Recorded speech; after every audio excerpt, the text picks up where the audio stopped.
What's up, everyone? Welcome back to another episode of REV Sports Wrap It Up. I am Josh, alongside the lovely Sil. Tushka, get well, buddy. He's under the weather today, so you just got us two. And speak about two, we're going to talk about two different things, and that's the Super Bowl and the Olympics. So if you're coming here about NBA, sorry. Unrivals one-on-one is kicking off tonight. I do know that. We'll be covering that next week. So you just get these two sports, but you know what? They're amazingly two huge events that everyone's talking about. So let's just talk about those, right? Mm-hmm. So how we doing? Your boy did all right with the Super Bowl. We'll get to that here in a second, but how else are you doing? I'm doing great. I had Bad Bunny and figure skating this week. Two things that I love dearly. So I've just been having a great time, and we'll get into it. I know we're talking more sports than Bad Bunny, unfortunately, but then we will definitely get into the figure skating when we get to the Olympics portion. Yeah, because the French judges in figure skating just can't stay out of their own damn way. That's called a tease. But since then, I do want to say we're going to get into football first, but I got to give an RIP to Jonathan Moxon, known as James Vanderbeek. He passed away today at the age of 48, battling colon cancer. And someone I posted on our Discord, link down below. We'd love to have you over there.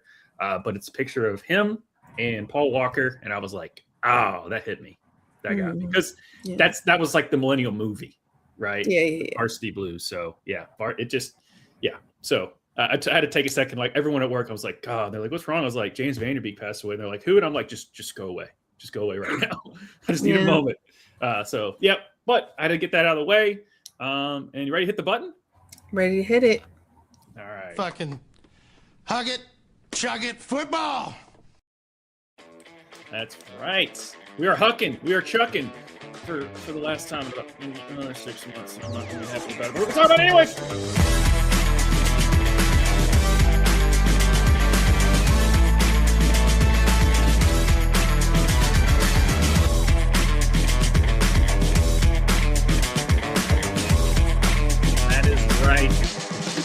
Happened on Sunday. Monday we'll get a federal holiday on Monday, but that's not what this show is about. The show's about the Patriots losing. That's right. Woo! That's what this show's about. The Patriots losing. That's right. It ain't gonna be May. All right. No, the New England Patriots basically showed up at the game, but they didn't play. Really. Held to like 50 yards in the first half. The game went the way I thought it was going to go. As a football lover, this wasn't something that I would tell a casual fan to watch because it was a bull run. Very boring. 5 field goals, 2 touchdowns. Like that's it. That's all we got. So yeah. But shout out to Michigan State's own Kenneth Walker for putting his team on his back, though. And I think he had 150-something all-purpose yards. And it wasn't until like a late fourth quarter where the game was pretty much decided. He was outgaining Drake May by himself. There's that. But Drake May, he's young. It's only in his second year. He'll be fine. I think the biggest story to me is Sam Darnold. And of the quarterback class that he was drafted in, we're not going to talk about Josh Rosen, but 5 quarterbacks were taken in the class. We probably talked about it before, but I just got to give him his flowers. You got to give him his flowers because no one really trusted him. He went to the Jets, and then he got jetted. He goes to the Panthers. That organization sucks too. He goes and backs up for Brock Purdy with the San Francisco 49ers, and then he signs with the Vikings, and they drafted the rookie J.J. McCarthy. J.J. McCarthy in the preseason tears his ACL. It was supposed to be J.J. McCarthy's team last year for the Vikings. He goes on to win 14 games and get him in the playoffs, and unfortunately turned into a pumpkin. And then the Vikings are like, well, we're still going to stick with J.J. So the Seahawks are like, sure, we'll take you. And turns out Sam Darnold, the Vikings are like, we fucked up, didn't we? Yeah, we fucked up. And Sam Darnold, of that other QB class, So can you just guess one quarterback? You got three guesses. You got three quarterbacks that were taken that are still starting quarterbacks and pretty perennial quarterbacks. Just throw out a name that you think. I'm not playing this game with you. Why would you think that I would play this game with you? Well, because one of them I never shut up about. He's right there. Lamar. Yeah, Lamar, and the other one is Josh Allen. Josh Allen and Lamar are in the same draft class as Sam Darnold. Sam Darnold was taken ahead of both of them, and then the only quarterback that was taken ahead of Sam Darnold was Baker Mayfield. And so of that draft, of those four, because Josh Rosen was taken, but he sucks. Of those four that are pretty solid quarterbacks, two of them have 3 MVPs between the three of them. One should have 3 MVPs by himself, but that's beside the point. And the quote unquote like two of the greatest. Nope, Sam Darnold was the first one to do it. Yeah. And so yeah, enough of me talking. So I know you thought it was a boring game, but your thoughts? It was very. One thing that I will do as someone who's not the biggest football fan, but being friends with you guys, I do now watch the sport a lot more than I used to. I was like, oh, I'm going to be sat in my living room. I'm going to watch the game. I'm going to enjoy myself. I'm going to enjoy Benito Bowl at halftime. It's going to be great. And then I think 5 minutes into the game, I was like, this is so boring. And I was in my phone the whole time. And I would look up every once in a while. I'd be like, oh, another field goal. It was like, when are we going to get a touchdown? The Seahawks defense is good. So, like, it's pretty much that was what the game was. And I'm like, this is not the game that you tell people who've never watched the sport, as you said, to watch. Like, this is not it. And sometimes that's the case with championship games. Is usually like the worst game of the playoffs. Sometimes it can be like that. I mean, last year was it was a blowout, but the fact that it was the Chiefs and there was a lot more scoring, so it's still a lot more entertaining. But this was just such a stalemate. Like, it got to the point of at the end of the game, we were debating at the Super Bowl party I was at whether or not Kenneth Walker or the kicker should win MVP. That's where we were at with the game. That should sum up how the game went. Yeah. On that, but that Seattle defense. Nuts. And that just shows you why Matthew Stafford deserved the MVP, because you saw what Drake May did against him, which was nothing until the end. And he was just throwing, he went 25 for like 46 for like 250 yards. And it was just, he wasn't good. But Matthew Stafford against that same Seattle defense that basically just dog walked the Patriots offense all game. Matthew Stafford threw for 8 or 9 touchdowns. 8 touchdowns, 952 yards, and no interceptions against that Seattle team. So, and that we were saying it the whole time. And we're like, whoever wins the NFC Championship game, that's the Super Bowl. And if you go back and watch that game, that's the best game of the playoffs. Was that Seattle Rams game? Because I mean, it was just back and forth. That was good football. But shout out to Mike McDonald, and that's another crazy stat. And the NCAA football champion, Indiana Hoosiers, and the Super Bowl champion, Seattle Seahawks, both coaches, second year. I don't know if that's a relevant stat, but I just thought that was kind of cool. How both coaches are in their second year, and they both won the championship for not storied franchises. Yeah, Justin here. Hello, just stopping by to say yay to the Patriots losing. Let's go. Otherwise, not an exciting game, but congrats to the Seahawks. I think that's how all of us are feeling. Yeah. But the Super Bowl wasn't just the game. There was other stuff that happened. Now, let's start with the commercials, because it's always what you got to talk about. Yeah, it's true. Will Campbell, I kind of feel bad for the guy for as bad as he was on that. I know you don't know who I'm talking about, and that's okay. He's a rookie offensive lineman, one of the top 10 draft picks of this year, and he was god awful in the game. Of the commercials, the Jurassic Park callback to Xfinity kind of basically like ruined the movie as Xfinity was around. Them bringing that back, I thought that was kind of cool. I'll tell you one that pissed me the fuck off was the Backstreet Boys thing, and then that being fucking Coinbase. Yeah, it was a crypto commercial. I was like, fuck you. Yeah. Fuck you so hard. Also, because I was singing the actual lyrics, and then when the lyrics changed, and then I saw what they were doing, I was like, "This is bullshit." Right. So, like, and I'm sure every millennial felt the same way about that. So, The sad part was at the Super Bowl party, some people didn't know what the song was, and I was like, "Oh my God. gosh, how old am I?" Were they younger than you? Yeah, they're young, Like significantly, but still, no, Does not Gen Z significantly. know? Like they were in their 30s. Like Okay, then they should know. they should Come know. on No, now. like the other people there that were like in around their age, we were all sitting there like everybody, and and everyone, and like and I was just like, we can't sing anymore, might get copyrighted. But but we were all sitting there like jamming, like a couple of people just like, what are y'all doing? And like this one girl's like, do you not know this song? I'm like, I don't know what you're talking about. I'm like, oh, wake up, Patrick Starr, and get out of the rock.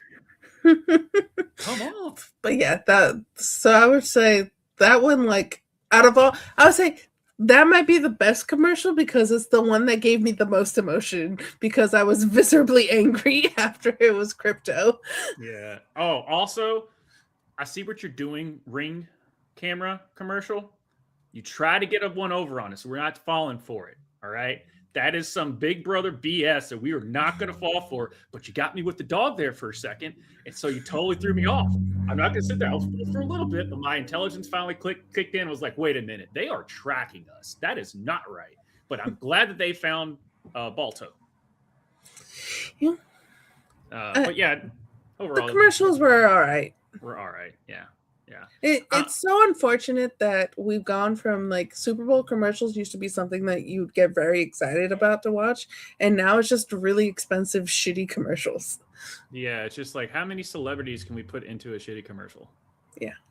And plus, they got to the point now because they want to get out there and get viral and talk about them.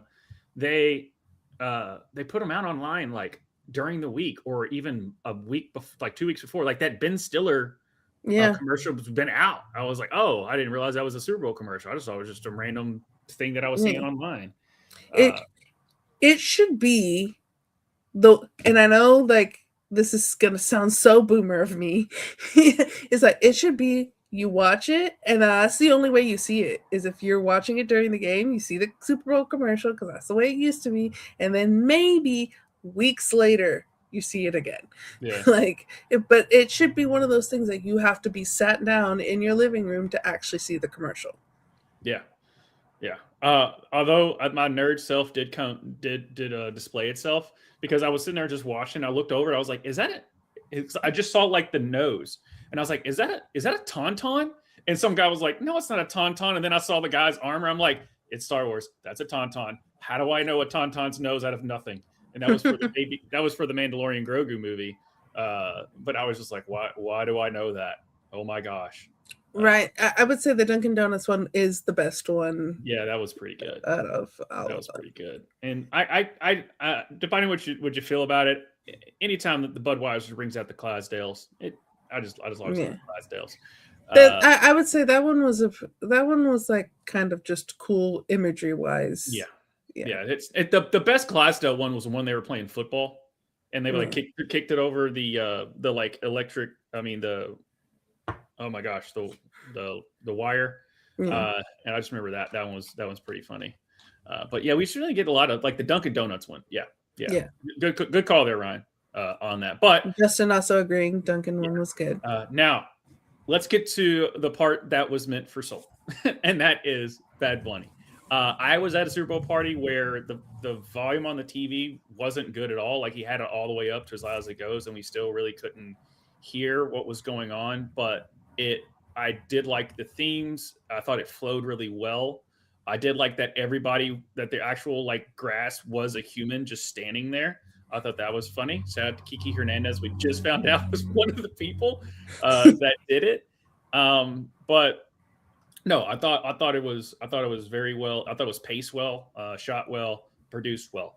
That being said, obviously I don't know much Spanish, but it's okay. I thought you don't need to know the Spanish. You just need to have the feeling and the vibes and the dancing. It was a vibe. I dug the vibes. I'll put it that way. I dug the vibes. That's all you needed. That's it. But So I'll give you the floor. It was so good.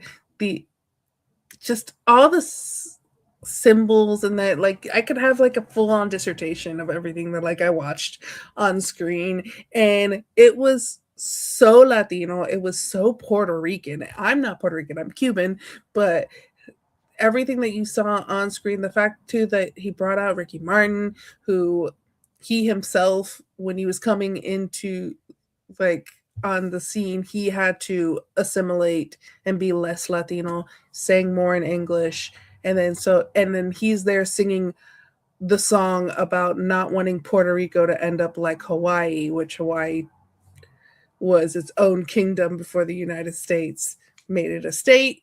Puerto Rico and the whole, this was a very much an independent Puerto Rico. The island is fought over like whether they want to still be part of the United States or be their own country, and this very much was a like, we want to be our own thing. So we know where Bad Bunny stands on that.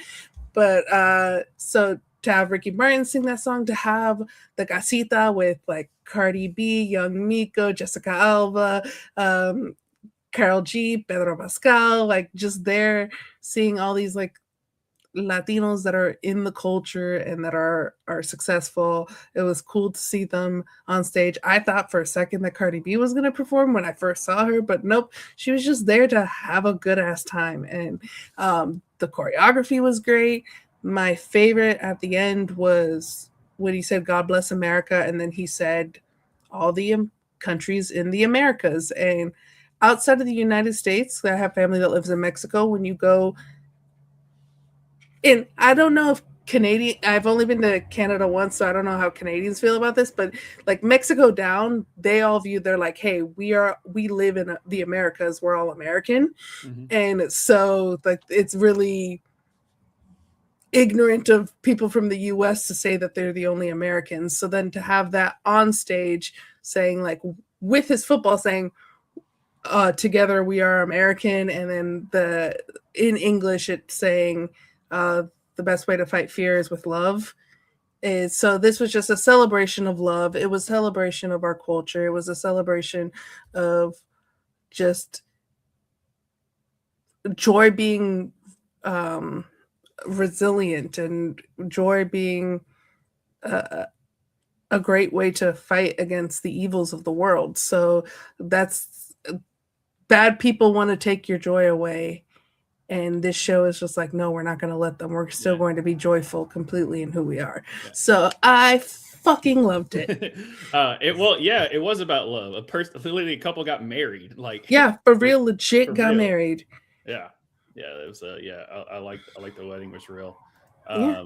And the fucking kid on the chairs, that was so Latino. If you're Latino and you're watching this even afterwards, put it in the chat, put it down in the comments. We've all been to that party. We're a young kid, our parents drag us to a party, we're tired, you put 3 chairs together, you fall asleep wherever. You just make a makeshift bed, and it's the one reason why we sleep through anything is because we slept through loud ass music in a makeshift bed, kind of. So when Bad Bunny went to go wake up that kid on the chairs, like in every reaction video of any Latino was like, oh, yo, like that was the most Latino thing out of everything in that show. I liked how, and I also like the imagery of him going through all the like the different little shops and stores, and so I like that. Just like I said, but he also teased us for 3 seconds with "Gasolina" by Daddy Yankee. And I thought Daddy Yankee was going to come out, and he didn't come out. So that's the only note that I have. Like, where was Daddy Yankee? I know, because he did, dude. If Bad Bunny's great, but Gasolina, that's a bop, dude. If you think about music, Latin music that has gone outside of Latin America and went to an English audience, you think about Gasolina with Daddy Yankee. You think about Despacito because of the Justin Bieber rendition of it, and you think about a bunch of Bad Bunny songs. Yeah. So, well, I'll sprinkle some J Balvin in there. I do don't mind him. Well, you're a little cultured. You like Young Miko, which is not which is rare for people who don't speak Spanish. Yeah, I think the TikTok algorithm got me on Young Miko. I was like, oh yeah. Plus, she would like reuse a lot of old beats that I grew up on. So I was like, okay. Again, really don't know exactly what she's saying, but I like the vibe. So yeah. And I think that's what Bad Bunny said beforehand. It goes, you don't need to understand the lyrics to have a good time. You just need to dance. Yeah, and there was a lot of dancing, which I was expecting, and I got it, and I enjoyed it. But yeah, so suck it, Patriots. That's right. I mean, so yeah, the Patriots lost, and we got Bad Bunny. I mean, great night. Yeah, it's a good night. But just like Mike Tirico, we're going to shift from the Super Bowl to the Olympics. Let's do it. I just hated it. I was like, oh, that's perfect. That's a perfect transition. Great transition there. I don't think we have transition music, so we're just gonna go straight into it. Josh, I think we predicted something last week, and we hoped that we would gonna be wrong, and unfortunately, we were right. Want to talk about it? Not yet. Okay, let's have a little bit of happiness and laughter before we get into the. I hated that I was right, or we were right. All right. Because if no one realizes, the Winter Olympics kicked off, and there's some obscure events that happen during the Olympics. And if you think, oh, well, the Summer Olympics have a lot of stuff.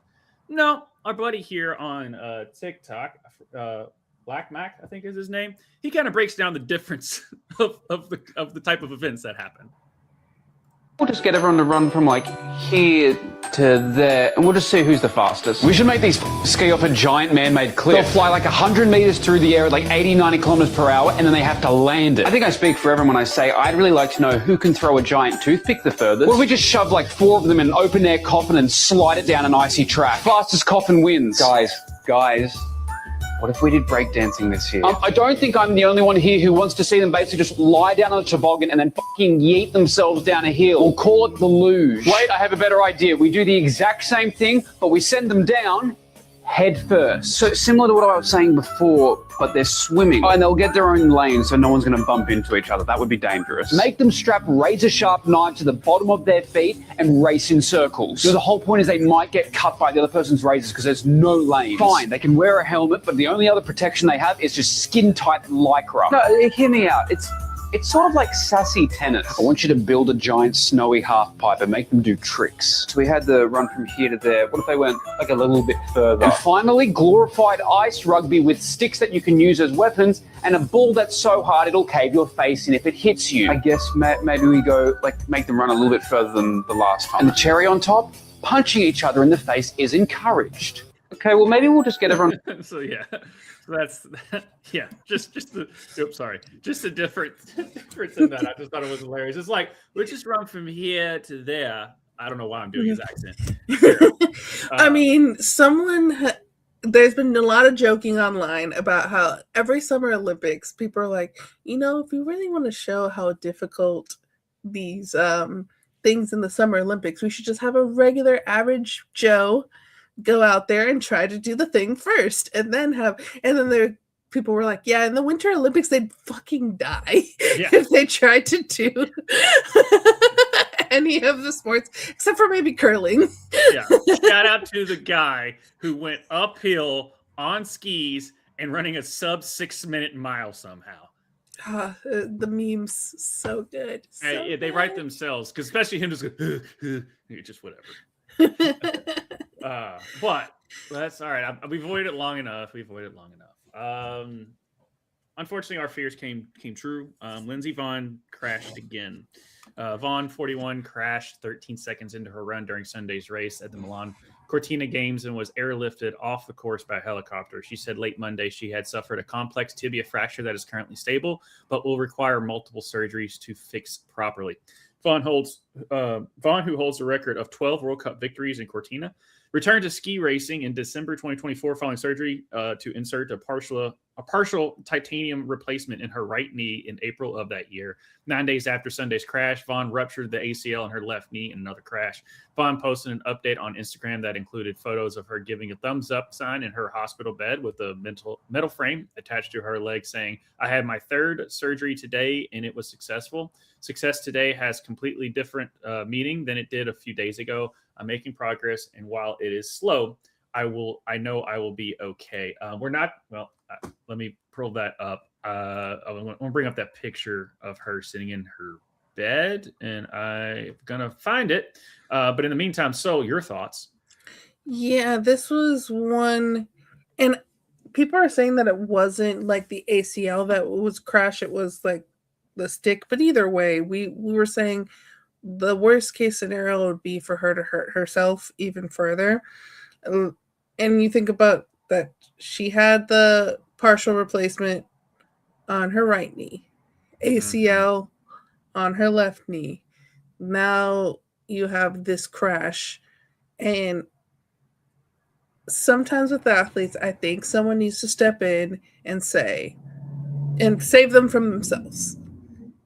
And this was one of those moments. And I know it's the Olympics. I know it's probably her last Olympics. Now seems more likely, definitely her last Olympics. She's already cemented her legacy. Yeah. And so this was one of those that it was a tragedy made into an even bigger tragedy, because it was fucking scary if you watch that crash, how long it took to get her out of there. Like, they were on her. She was bawling her eyes out, for rightfully so, for 10 minutes, and NBC decided to show us that on screen. And it's just like, yeah, it's the thing of like, you want to show it, but you can't. But if they don't show it, it's like, it's that weird, like, you're still here to do the story, but where's the line? Yeah. And that's why you see a lot of times with, like, in basketball, when like they get hurt, everyone goes around and tries to. In soccer, when someone gets hurt, everyone tries to go around them to block the cameras out, so that way they, in their most vulnerable moments, have a little bit of privacy. But yeah, so Lindsey Vonn, I hope you have a quick recovery. I hope you heal up well, and I hope that you're able to walk properly. As someone who's had surgery on both my knees, like, I have to be very careful when so I can only imagine on her side. This was from the video Doctor Explains. So if it's a 6-minute video, we're not going to play the whole thing. This is a picture she posted. That's why I'm showing it, because this is basically her after her third surgery and what she posted, saying she's doing well. And if you want to watch the 6-minute video where he really goes into the actual injury, recovery, and all that stuff, he basically says it's not good. But my first fear, and if Ryan and Justin are there, there's a quarterback. He's fine now, but Alex Smith kind of had a same type of. I kind of reminded me of Alex Smith, and he had to have multiple surgeries, and he almost lost his leg, much less lost his life. He was able to come back and actually play, which was insane. But that was my first fear. I was like, I'd have broken it so much, getting airlifted out, like all that stuff. I'm like, oh crap, is it Alex Smith all over again? And I did look it up, and it said that Vaughn's injury is a structural bone fracture, whereas Alex Smith's injury was a compound fracture leading to life-threatening complications. So looks like it's not the same. Yeah. So at least trying to find a bright spot in this whole thing is that it's not that bad, but it's still terrible. And it sucks because I don't like being right about certain things now. Yeah, there's some things that you're just like, can I please be wrong about this? I really want to be wrong about this. Yeah. And we wanted to be wrong about Lindsey Vonn. And as soon as I'm sitting there, next thing I know, I get a message from social. She goes, Lindsey Vonn crashed. And I was like, gosh, dang it. Yeah. Because she made that first trial run. I was like, all right. Maybe. Yeah, and she had a successful practice. And so people are like, maybe she's going to do it. But nah. Yeah, and then I don't know if it's actually from the Olympics or not, but there is that downhill skier that racked himself. That's going around viral off of one of the flags. he just like stops and just grabs. He was just like, oh shit, like wrecked himself for that. But yeah, just Lindsey, it sucks. But where no one's ever going to question your moxie or your No. heart or your just everything. But you didn't have to do this to. I think this is more of a prove it yourself because you realize it's the last one. But thank you. Yeah. I'm glad you're recovering well. I hope you're able to live a healthy life as best, as much as you can. And I hope you don't use this as a burden or what coulda, shoulda, woulda. I mean, you've gotten a lot of, you accomplished more for a downhill female skier, much less US wise, but I think globally, records wise. I mean, she's one of the GOATs. She is the GOAT to me. I don't know. I don't really follow downhill skiing. Right. So but everyone knows who Lindsey Vonn is if you follow any type of sports, like when it comes to Olympics. So, yeah. So just get well soon. It sucks. Yeah, it sucks. You ready to talk figure skating? Yeah, you're going to educate me on why the French judges should never judge ever again. This is the second time that they've done this. But before we get to the French, okay, Team USA won gold in the team event. Let's go. With Japan getting the silver and Italy getting the bronze. For the team event, you pick your skaters for each discipline: men's, women's, pairs, and ice dance. And each team can substitute up to 2 times from short program to free skate. So each one has a short program that's about 2 minutes, and then the free skate's about 4 minutes, depending on the discipline. And for the 4, 2 of them have to be the same for both short and free skate. And then the other 2, you can switch them if you want. So that's how the teams happen. The teams competition started in 2014 in Sochi, and it was just kind of an excuse to just get more figure skating. And it allowed for some people who might not have ever gotten a medal before competing in individuals to get a medal. So it's cool. I like the teams. More figure skating is more figure skating, and I like figure skating, so I get to see more of it. Yeah. This might be the strongest Team USA has ever been in figure skating, with 3 world champions going into the competition with Ilya Malinin, Alyssa Liu, and ice dance pair Madison Chalk and Evan Bates. This came down to a nail-biting final with Team USA and Team Japan tied on points going into the men's free skate, which the men's free skate was the last discipline. And each of them, the short and the short was like, if you got first place, you got 10 points. If you got last, you got 1, because it was 10 teams. To speak on Ilya Malinin a little bit, he's known as the quad god. He's the only person to have ever landed a quad axel in competition, and the only person to land 7 quads in a free skate. Quad, that's 4 rotation. The axle, because it's the only jump that you are going into in a forward motion. Every other jump is you're going into it backwards. Has an extra half a rotation, so it's 4.5. And he is the only person in the world who can do it. No one else can. And I think they talked about how the quad axle, with the amount of force that you have to go into the quad axle, when you're landing on one foot, you are landing with the force of 8 times your body weight. So that's why people used to think it was impossible. It was impossible until Ilya did it. He is the calm under pressure, doing things no one else has ever done and no one else can currently do in the sport. But this is his first Olympics, and the nerves and excitement of the Olympics can get to you. He also is going into this Olympics with the added pressure of being the best in the world and the heavy favorite for individual men's gold medal. So unlike a lot of other people who go into their first Olympics who get to go have fun, kind of debut themselves, he's coming in with that pressure of, I'm the best in the world.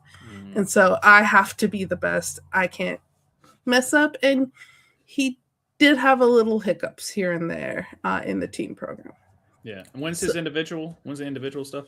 He already had his short, and the free skate is coming soon. I forget which day it is, but they've already had the short program, which he did get first. Okay. I know that, but when it comes to him, because I really obviously don't follow figure skating, but I think like who's the last like big time American, was it Johnny? Was that like the last big time male Well, figure skater? Nathan Chen Nathan in Chen? 2022. Okay. Like I said, that's why I'm asking you. Don't know. And then Japan's a really strong team, and Yuma Kageyama for Team Japan outscored Ilya by 10 points in the short program, where if you watched Ilya skate before, you could tell he was not skating like himself. He wobbled on his triple axel, which, like I said earlier, this man is the only person in the world that can do a quad axel. So he kind of does the triple like it's no big deal because he can land the harder quad. And so he ended up getting second in the men's short for teams. So only getting 9 points out of that. And then with the way things added up, they were even on points going into the men's free skate, which it literally came down to Ilya. You have to win this to get the gold. The last discipline for the team event, men free skate, and we won the gold because of him. It still wasn't his best performance, and Shun Sato had an amazing free skate. But Ilya technical score, even with a mess up on one of his jump patterns, having to improvise and add it later in the program, his technical score is too high. It's kind of like with Simone Biles. Her technical score is so high that she can step out of bounds and still win the goal because the things that she can do, no one else does. No, I forget what's her big move that she does on the. I don't know what. I don't know. She's Simone Biles, just guys. Okay, Simone Biles. Ask her husband who thinks she's better than her. Anyway. But go watch the free skate. We'll probably put a link down below, or I'll have a link to it in the Discord, which again, that definitely is linked down below. And here the announcers go crazy when he adds a triple axel to create a jump pattern with a quad, and hear them talk about how no one else in the world can do that. He literally does things that no one else would dream of attempting because it's so difficult, and he makes it look easy. And that's why I love watching him. Not only can he do things that no one else does, not only is he revolutionizing the sport, not only is he doing a backflip and a raspberry twist, he's also like the artistry and the passion that he skates with. It's so much fun to watch. Yeah. So he's not the first figure skater that I've seen do a backflip on skates, but the way he does it within his routine is what sets him apart. Yeah. Right. Well, the backflip used to be illegal, so it was an American in the 70s who did the first ever backflip on Olympic ice, and it wasn't illegal then, but they were like, oh, this is dangerous and we don't know how to score it, so then they made it illegal. Then in the 90s, a black figure skater, she felt like she wasn't being scored properly. It was her last Olympics, and she said, fuck it, I'm gonna do a backflip in my free skate because I'm not getting on the podium anyways. This is my last Olympics. I'm gonna do a backflip. So she does a backflip and she gets deducted for it. Then in 2024, they basically said, okay, we're no longer this is not going to be legal. You can do a backflip if you want to, but it's not going to count as a jump. It's now just count. So he gets 0 points for a backflip when he does it. He's doing it just because he can. Right. It's a part of the step sequence is I think what it's called now. So it's literally like it's part of the artistry score that you get. It's not part of the jumping and technical score. So he literally is doing a backflip, which is a jump, but it doesn't count as a jump when you do it now. But it is legal. It used to be illegal. Yeah. And Justin, yes, I do want to bring that up. Props to Dropkin and I think it's Thies for winning silver in the first Olympic medal in the mixed doubles curling for the U.S. They upset Italy, the defending champion, in the semis, but the damn Swedes couldn't get around them. I was watching it last night, and I was into it. I don't know what it is, but I was into it. We only lost by one. Yeah, we only lost by one. Like it came down to like literally it was back and forth. So it was up to anybody. But the Swedes had a really good last. Yeah, they did. But shout out to them. I mean, America could throw rocks too. We can throw rocks. Yeah. So because I mean, I will take the medal. Yeah, the men's won it last Olympics. I have yet to see a good stash. All right, that's the only thing I'm saying. I haven't yet to see a good stash when it comes to curling. But hey, shout out to our curling team. Like we said last week, curling is a lot of fun to watch. Yeah. But so with that, we won our gold. I just wanted to talk to the magnitude of just like the things that we're watching on screen. I implore everyone to go just watch his skating because it's so much fun to watch. It's smooth, man. It's smooth. It's smooth. Ready to talk ice dancing? I know you're ready to talk ice dancing. So you're ready to talk ice dancing. Ice dancing medals were awarded today, and I am pissed. Let's start with positive. Want to start with positive, Josh? Yeah, let's start with positive before you go score shirts on the fan. Team USA ice dancing pair of Amelia Zingas and Vadim Kolesnik had a top 5 finish, getting 5th place. So, like, as a first time you're in the Olympics, you're not really a podium contender at all. To get 5th, get top 5. That's some good shit. They're going to be the future of this of the sport for Team USA. So it was exciting to watch. Also, Vadim Kolesnik, he's a naturalized U.S. citizen. He is Ukrainian, and his family are fighting in Ukraine. So I think his brother and his dad are both in the Ukrainian military. So shout out to his family, and hopefully they stay safe. Yep. Team Canada's Piper Gillis and Paul Poirier got the bronze medal and had a beautiful free skate. It was so good. That ended in tears for both of them. Like literally, the music ended and they're in their pose, and then they broke down in tears, and you could tell how much it meant for them and how much they realized like how well they did on Olympic ice. The pair has been skating together for 15 years, and so I was really happy for them to get a medal. And then Madison Chalk and Evan Bates finally got an individual medal and had an absolutely incredible short program and free skate. They've won gold in the team event, but have never won an individual medal before, with this being their 4th Olympic Games together and as a pair, and Evan's 5th Olympics. So this is the first time that they, outside of the team event, they're getting a medal. It should have been gold, but you know what? They've got a medal, so I am proud of them, and I'm glad that they have it. Yeah. They're also married, and they're a really cute couple. Well, that's cool. All right. Now to why I'm pissed. And I'm going to start this off by saying, fuck the French. Oh. First off, French judges showed clear bias towards the French team of Fournier, Boudry, and Cicerone, grading Chalk and Bates lower than the other judges on their score, and grading Fournier, Boudreau, and Cicerone higher than the other judges on their score. So if you look at the scores that the judges do, they were all pretty even, and then the French judge was really low for the Americans. And then they were all pretty even, and the French judge was really high for the French. So what the fuck, bro? You think after 24 years we weren't going to forget? Think we're going to forget after 24 years? We're forgetting after 24 years. Second, and it's kind of funny that people were saying, "Oh, the French team kind of looks like Disney villains," and then people were like, "You don't know the half of it," and they were giving the backstory. People were like, "Oh, they're actually evil people." Okay, but the French.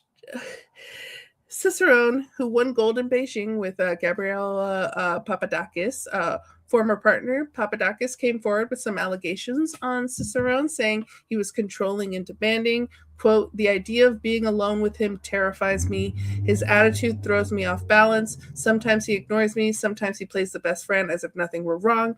His coldness chills me to the bone." Papadakis also alleged that 1 year before their final separation, Cicerone had threatened to stop skating with her. He was unhappy after she told him of her intention to file a complaint against a French figure skating coach who had R-worded her as a teenager during their years when the dance couple trained in Lyon. She also spoke of getting pregnant before 2019 World Championships and how her coaches and Cicerone told her to deal with it. And she felt like her only option was to get an abortion, but during those championships, she suffered a miscarriage. So, yeah, he not great. Not a good guy there. Third on why I'm pissed off that the French fucking won. Cicerone's new partner, Fournier Boudreau, who is French-Canadian, used to skate for Team Canada with her boyfriend, Nikolai Sorensen. In 2024, Sorensen was banned by Skate Canada for at least 6 years due to sexual maltreatment following an Office of the Sport Integrity Commission's investigation into the allegations lodged against him earlier that year. Fournier Boudreau is still with him after all of that, but had to find a new partner and switch from Team Canada to Team France. So we lost the gold medal to French abusers who didn't have a perfect skate. They fucked up their twizzles, and they still got an outrageously high score. Take the abuse out of it for a second. Their program was beautiful. They both their short and their free skate was very good. It's one of those like they were going to be on the podium regardless because of just what they're doing as a skate. If you take who they are as people out of it, but still, bad people shouldn't win gold medals. I don't like it. And also, if you fucked up and you're not getting graded correctly because you fucked up, it's 2002. It's rigged. It was rigged. Chalks and Bates deserve the gold. I'm pissed. They deserved. I'll give them this on their artistry and their skate. Even though they're bad people, they deserve the silver medal for what they did out on the ice. But you add on top of everything that they're also evil people. Right. It makes it even worse that they got the gold medal. Yeah, you just don't. It makes good. It's like, oh well, they both deserve to win. It's like, no, F those guys, right? Yeah. It makes it easier to find an antagonist. Even French. Thank you, sir. Thank you, sir, for the Tarico transition. Thank you. But yes, go ahead.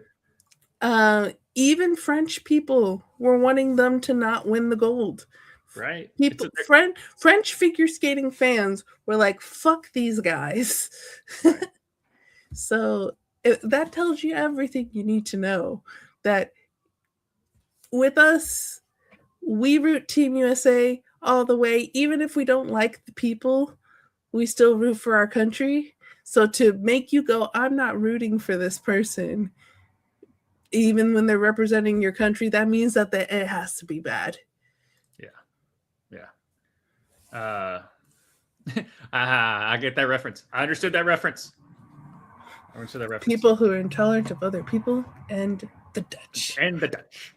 But when it comes to ice dancing, which brings me back to Bad Bunny, when I was sitting there and someone goes, I don't understand what he's saying. It's like, no one understands what he's saying, but it's provocative. He gets the people going.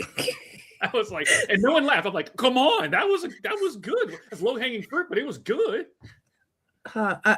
Low key, I've been like, you know what? I want to watch that movie. Yeah. And maybe when I see ice dance, I'm just like, all right, we're gonna watch Blades of Glory again. On that. Honestly, great movie. And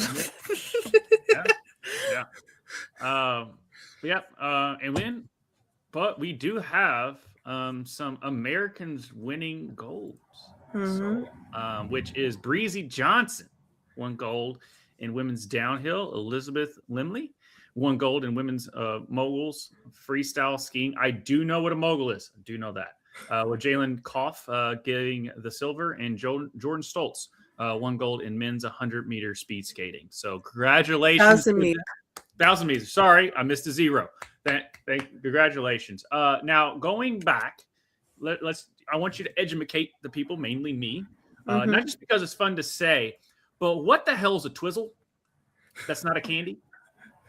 So, in ice dancing, which is different from the men's, women's, or pairs. So in men's, women's pairs, you have jumps, you have over the head lifts, all things of that nature.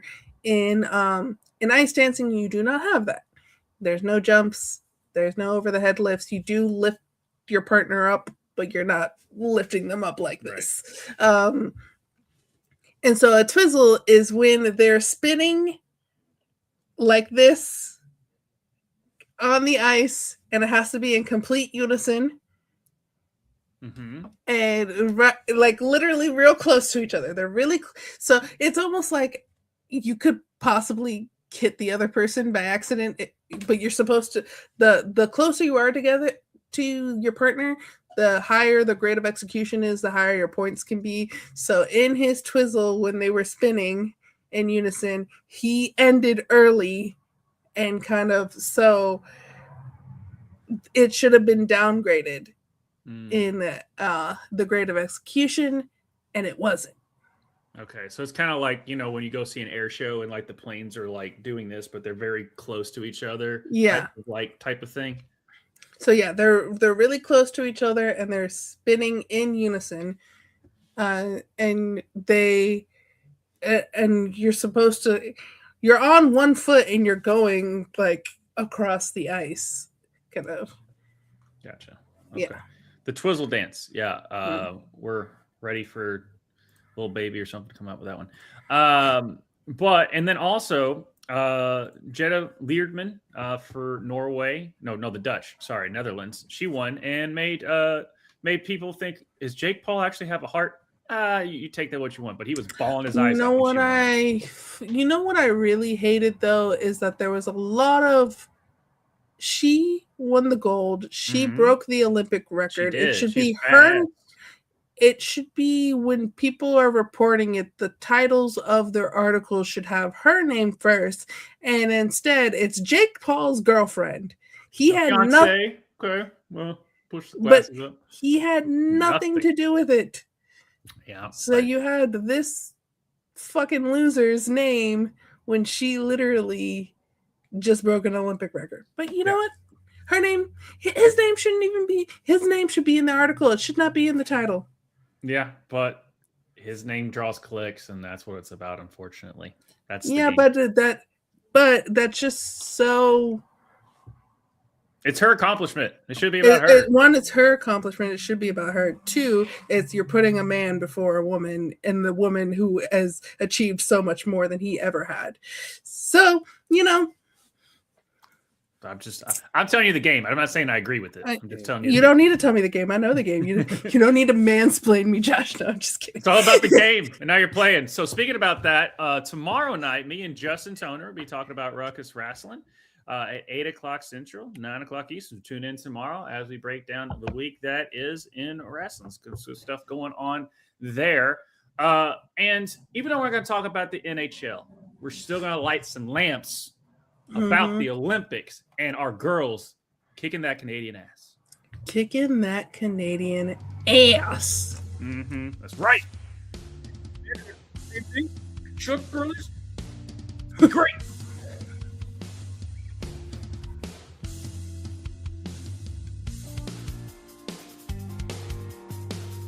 Josh. What? You're supposed to go. Oh yeah, no, I was reading what Sister was saying. Yeah. yeah. So, Alan, but she really is Alan. But we got the Olympic hockey team doing their thing. This is a good theme song to go into to get us hyped up.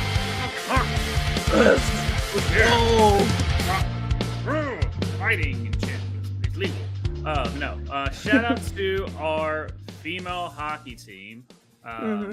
We are mostly going to focus, like we said, on Group A because that's the group that the U.S. and Canada are in. The U.S. opened up beating Czechia. You want me to read it for you, Josh? No, you can read that one for me, okay? Czechia. 5-1 with goals from Hillary Knight, Alex Carpenter, Joy Dunn, and 2 from Haley Skamura. Then we had a crazy game with Switzerland making a comeback against Chechnya. Did I get that right? Who were up 3? I don't Czechoslovakia. I should know how to pronounce that. Like as hard as spelling. Who were up 3-1. Switzerland tied the game in the third period, forcing overtime and then a shootout when it went 8 rounds. The U.S. then scored another 5 goals, beating Finland 5-0 with goals from Alex Carpenter, Taylor Heise. All right. Oh, that's not even a nickname, and that's her last name. That's such a very hockey name. That's a very hockey name. Oh, that's Heise over there. Megan Keller, Hillary Knight, and Abby Murphy. Then we beat Sweden 5-0 because we like the number 5 with goals from Haley Wynn, Joy Dunn, Hannah Bilka, Alex Carpenter, and Caroline Harvey. Then we had a biggest win yet, beating Canada 5-0 with goals from Caroline Harvey, Kristen Sims, Layla Edwards, and 2 from Hannah Bilka. Canada did go into this match without their captain, clutch Marie-Philippe Poulin. Marie-Philippe Poulin, so Captain Clutch. Marie-Philippe Poulin. That's fun to say. But too bad she's playing for the wrong team. I wish she would have played. That would have made the victory even more sweeter. Who was injured in the previous game against Chechnya. Marie-Philippe Poulin.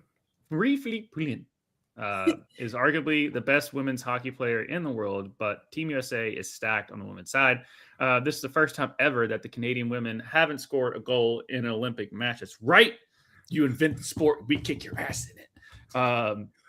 The U.S. have only let in 1 goal this entire Olympics so far. Shout out to Erin Frankel, Ava McNaughton, and Gwyneth Phillips. And a special shout out to Erin Frankel for being the first American to shut out Canada in an Olympic contest. She's a brick wall.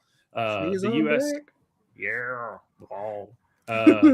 The U.S. is set up to play Italy in the quarterfinals this Friday, the 13th. Oh, damn it! Why does it have to be that day? Come on, don't do this to me. I don't need Jason Voorhees in around our girls. Okay. Men's hockey started today with our boys playing Latvia tomorrow at 3 p.m. Eastern. So we'll be talking about the boys next week and how the Ghosts have traveled with Quinn Hughes to Italy and how he should not go into any cathedrals because he already has enough ghosts. Yeah. Don't mess up our boy Quinn. Let him be his pothead looking. I don't know what's going on. When the whistle blows, he becomes just a maniac. And that assists everyone. I need Quinn Hughes on his best. I don't know what the fuck's going on face. That mindset. Okay. I don't need anybody messing with Quinn. Don't go into any cathedrals, Quinn. You have enough ghost. Yeah, you have enough ghost. You have enough ghost. You have just the right amount of ghost. Just the right amount of ghosts. Okay. We got a Kachuk brothers. I wish we had Robo, but that's beside the point. We're here now. This is our squad. We got to support them, and we got to beat Canada. Canada. And we did on the women's side, so the women are doing the damn thing. Yeah. Doing the damn thing. I love how you read it like it's just on the prompter, monotone voice. That's what I do. Mm-hmm. I love it. I'm Ron Burgundy. So. And the thing of giving you names to say, though, is that these are Americans. So for the most part, they're normal names to say. Yeah. So you did good. I'm proud of you. Marie-Philippe Poulin. Yes. And she is so good. And I was so sad. Like, as a U.S. fan, I was so sad to see that she got hurt. And I hope that it's just like a short injury that she can actually come back and play, because it's going to be U.S. Canada in the gold medal match. It just is. And I want her to be healthy enough for that, because she is the best in the world. And I, as a fan, when we beat people, I want to beat them at their best. And so I want to beat Canada with Marie-Philippe Poulin on the ice. And so I hope she gets healthy soon, because we want to beat Canada at full strength. Yes, we do. I want no excuses. Mm-hmm. I just want to beat them. Although shout out to her wife, who like literally Marie-Philippe Poulin goes down, gets injured, is going into the locker room, and then her wife scores the next goal for Canada against. That's how it works. That's how it works. It's a step up. It's a step your ass up household. Okay. Yeah. So yeah, next woman up on that. As far as the medal count so far, Norway is winning with 13 total medals, tied with Italy with 13, and then you got the United States with 12. As far as gold medals, Norway has what? I said the U.S. We got foul. We got foul. Then Italy's got foul, but Norway's got 7. So a lot of that skiing. Yeah, it's a lot of the skiing uphill both ways, the way I see it. With that, but it's all right. It's been a crazy Olympics, but that's what I like. I like a little drama, I like a little craziness. I like a little French judges effing up again.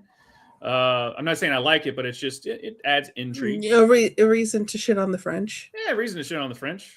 It's not hard to do, but anytime you give me a reason. If you are a French viewer, we love you, and please join the Discord. We're not judging you personally. We're just judging your judges. That makes sense. Josh, do we need to get weird? Oh, this is a weird one. This is just like, you didn't have to go there, but thank you for giving us a story. Also, putting your private life out in public for the world to see. Is your girl going to be happy about that? I don't know. But Josh, speaking of Norwegians, you want to tell us about this Norwegian skier? Yeah, there's why? I don't know who you are, but I know you now. I'm still gonna screw up your name, but I know you, and so does everyone else in the world. And it's Norway's Sturla Holm Legrade. Yeah, I think I got that. Sounds good to me. Yeah. He won the bronze medal, but then in his post game or post ski, I don't know what you call it, he decides to apologize to his girlfriend for cheating on her and hoping that this interview would win her back. What? Yeah. What? Yeah. What? Yeah. What? And also, like, he didn't even win gold. He won bronze. No. So, like, I would give him a little bit of leeway if he won the gold medal.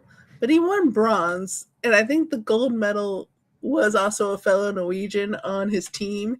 So it's just like, bro, you're still in the spotlight from your guy. But okay, sure. Right. I don't know. Well, let's have another person. We got a video here of breaking down, like, really? You did? Why? I don't know. Let's just break it down for you. This was insane. Sturla Holmlager just won bronze in biathlon, and instead of being a normal person, he decided to tell everyone that he cheated on his girlfriend. Speaking to reporters, he said, and there's one person I wanted to share this with who may not be watching today. Half a year ago, 6 months, I met the love of my life, the world's most beautiful and wonderful person, and 3 months ago, I made the biggest mistake of my life and was unfaithful. I told her a week ago, and these past weeks have been the worst of my life. I had a gold medal in life, and I'm sure many people are now looking at me with new eyes, but I only have eyes for her. He finished up by saying, I don't really know what I'm trying to get at with this, but sport has been a bit different for me these past few days. I wish I could share this with her. When asked how he managed to win bronze, he went on saying, I try to be a good role model and I did something stupid. I got a nice video from home and I used that as motivation. I have to admit, when you do something you can't stand for and hurt someone you love so much. First of all, going from meeting the love of your life to cheating on her 3 months later is crazy. But lastly, I did some digging and found that not only did he have a girlfriend during last year's overall World Cup, but he was so scared of getting sick, wanted to win so bad that he refused to hug her. Apparently this went on for months. He kicked her out of the house and he did end up winning. Yet if you were doing all that to win an overall World Cup, why is the protocol not the same for the Olympics? Personally, I hate this, but I could get behind men admitting and airing out crazy things that they've done while on the national stage. I honestly have so many questions, none that I really care to have answered, but what did y'all think about this? Hey, so all right, so the sliver of, at least he admitted and took accountability for that, but you're a douche. You're a 3 months. 3 months. 3 months. 3 months. Look, Tom Brady did the same shit with his family. with the Super Bowl and stuff. He didn't want to be around them because all of his prep and all this other stuff. Like Tom Brady did that shit with Giselle and his family. He's like, I don't want to be around you while I'm prepping for the Super Bowl and like all this other stuff, which, that turned out real well for that marriage. But at least I get where, he wants to do this.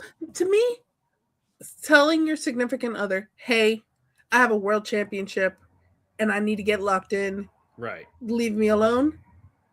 I'm actually totally fine with that. Mm-hmm. I have no problems with that at all. What I have problems with, this is a woman he met 6 months ago. Right. And then cheated on her 3 months ago. Right. So 3 months into the relationship. And now, 3 months later from cheating on her, is on the world stage, wins a bronze medal, and says, she's the love of my life and I made a mistake. Bro. You met her 6 months ago. I met her 6 months ago. Now, I know, love at first sight, I guess, but why you got to air? I don't know. We know you now. We always will know you now. It's like, oh, dude, are you going to admit something like that Norway dude? Like that Norwegian skier? Like, are you going to drop? Hold on. What is it? Are you going to pull a Sturla? A Sturla? I think it's it. A Sturla. Yeah. You going to pull a Sturla? Yeah. That was... we were prepping the show. I was like, "We want to bring up that?" She goes, "Yeah, let's put in the weird." I was like, "Perfect," because this is weird. Like, just left field weird.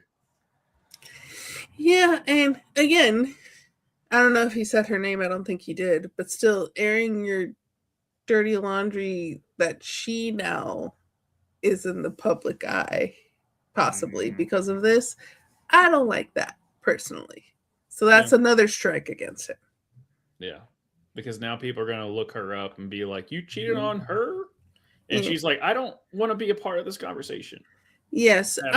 And, we've had multiple conversations about this. I typically err on the side of keep your private life private with famous people or even like D-list celebrities or even like YouTubers like that have beef. Like sometimes when like they're having beef, like, and we know about it as fans, and it's just like, yo, you have each other's phone numbers. Just call each other. Just text each other. Fucking, we do not need to know about the beef that's going on in the Schmodown or like in the. Yeah. Wow, that was a callback. Callback, right? Yeah. So I tend to. I err on the side of we know a little too much about everyone, that we should know a little less, and so people should keep their private lives private. Yeah. Yeah. So, but he decided to not do that and tell everyone, just air out his dirty laundry all over the globe. Hey, it's something for us to laugh about. So, I mean, I'll give him that. We're talking. You're not. I can't forget you now. Yeah. So, I didn't know you before. I know you now. Is it for the wrong reasons that you probably were going for? Yeah, but at least we know you. Controversy creates cash.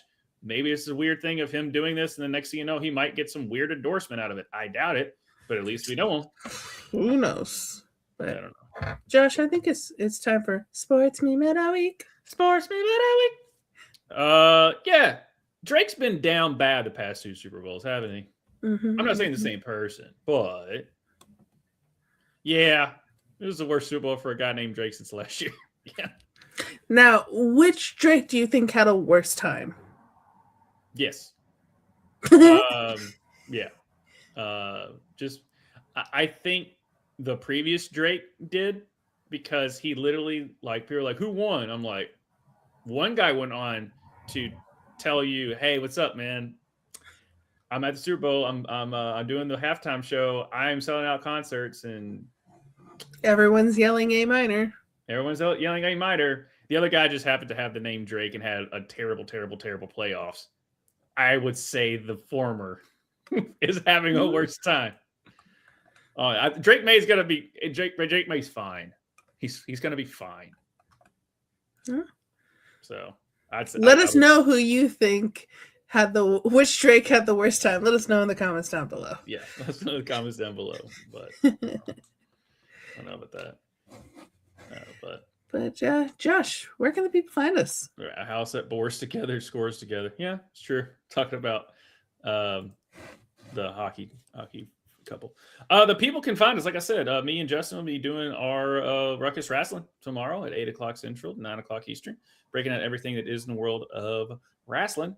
And then Soul, we got another book that we're going to be doing next, in the first Friday of March. It's Kindred. Did I get that right? By Octavia E. Butler. Octavia E. Butler. So we're going to be doing that. Shout out to Justin and Ryan. Obviously, Ryan being there for the whole show. For last time we went over Watchmen, that was a great that was a great time for that. We love for any of you all Discord members to come join us as well. We know some of you are actually reading the book and then just not joining us on screen. Right. We want to hear your thoughts. Yeah. As much as me and Soul like hanging out with each other talking books, we like to get your all's opinion too. It's not just me and Soul's show. It is everyone's show. It is part of the Discord, which the link is down below. It is free to join. And then obviously now that football's... Are you going to be okay, Josh? At least we get the draft in April. So I guess we got that. But it's not the same. Shout out to the Hall of Famers. I will say that. We do have our Hall of Fame class, which is Drew Brees, Larry Fitzgerald, Luke Kuechly, Adam Vinatieri, and Roger Craig, which is a 5-man class. 2 first ballots of Larry Fitzgerald and Drew Brees. It was the second year that Luke Kuechly and Adam Vinatieri were on the ballot, so they got in. And then obviously the longstanding San Francisco 49er, Roger Craig, who rightfully deserves to be in as well. This is the second time Eli Manning, who was on the ballot, 2-time Super Bowl winning quarterback who defeated Tom Brady twice, did not get into the Hall of Fame. Obviously, we talked about the Bill Belichick situation. I couldn't help it. I have to talk about football. Shout out to Larry Fitzgerald, who has my favorite stat of all time. So he has more tackles than drop passes in his 17-year career, which is insane. But we will be probably bringing Fantasy FRM back after the draft to kind of get you all prepped for the rookies and what their team goes and all of that. And then obviously we'll be back next week to talk about more Olympics and other things. There you go. I think we're ready for a moment of Zen. I think we are. Let's do the dang thing. I'm going to show you a name, and then you either say if you think it's a hockey player or a Star Wars character. Boom Boom Jeffrin. Star Wars for sure. Hockey player? I'm gonna guess Star Wars too. I'm guessing Star Wars. What? Boom Boom? Gunnar Wolf Fontaine, hockey player. Hockey. They gotta be hockey, I guess. Yeah. Tobias Beckett. Star Wars. Star Wars. Hockey player? I'm gonna guess Star Wars. Qui-Gon? Yoka Parka? Yeah, no, I'm not. You don't ever have me pronounce that name on this show. I have no idea. Maybe that's a Star Wars character. Hockey player. It's a Finnish name, Jyrki Jokipakka. And it's a hockey player. Jim Bob Ghost Star Wars. That's just a random guy. Not a hockey player. Making me read early? Jesus. Yeah, that don't ever make me pronounce Good old Jim Bob. Good old Jim Bob. Yeah. So, hey, that guy pronounced it for you, so you didn't have to. And I'm glad he did. And if you ever make me pronounce that on this show, I know what you're doing. I know what you're doing. So just add it in next week. Okay, I got you. Yeah, no, it's good. You're gonna somehow put it in there just as like here. Let's just make Josh read this and see if he notices. I mean, you do read the teleprompter like you're in San Diego. But I will never tell them to F themselves unless it's in the prompt. Okay. Well, would you F the French though? Yeah, we've been saying that the whole episode. So no take backsies on that either. No take backsies. No, definitely not. Goodbye, everyone. We will see you next week.